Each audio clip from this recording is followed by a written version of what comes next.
Supreme court का बड़ा फैसला। ओबीसी को 27% आरक्षण के तहत होंगे चुनाव।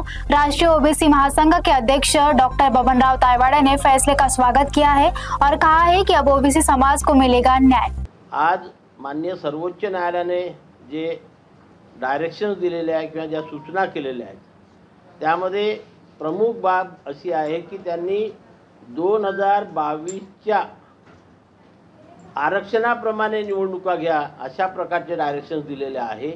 म्हणजे या महाराष्ट्रामध्ये 2022च्या पूर्वी जे 27% आरक्षण होतं ते 27% आरक्षण या निवडणुकीमध्ये ओबीसी संवर्गाला लागू राहील आणि या 4 महिन्याच्या आत या निवडणुका राज्य सरकार घेईल अशी अपेक्षा करायला काही हरकत नाही। कारण राज्य सरकार सुद्धा वारंवार जे काही मुख्यमंत्री आहे, उपमुख्यमंत्री आहे, संबंधित मंत्री आहे ते सांगत होते की सर्वोच्च न्यायालयाचा निकाल लागल्याबरोबर आम्ही 4 महिन्याच्या आत निवडणुका घेऊ।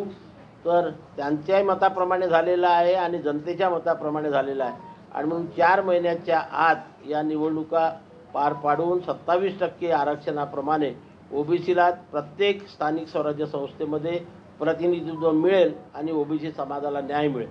जेव्हा सर्वोच्च न्यायालयाने या 27% आरक्षणावरती स्टे दिला होता तेव्हा आम्ही संपूर्ण राज्य पालतं काढून जर हे 27% आरक्षण पूर्ववत द्यायचं असेल तर संविधानाच्या 243D6 आणि 243T6 मध्ये अमेंडमेंट करून पूर्वीप्रमाणे या ओबीसीला 27% आरक्षण कायम ठेवावं ही केंद्र सरकारकडे सातत्याने मागणी केलेली आहे।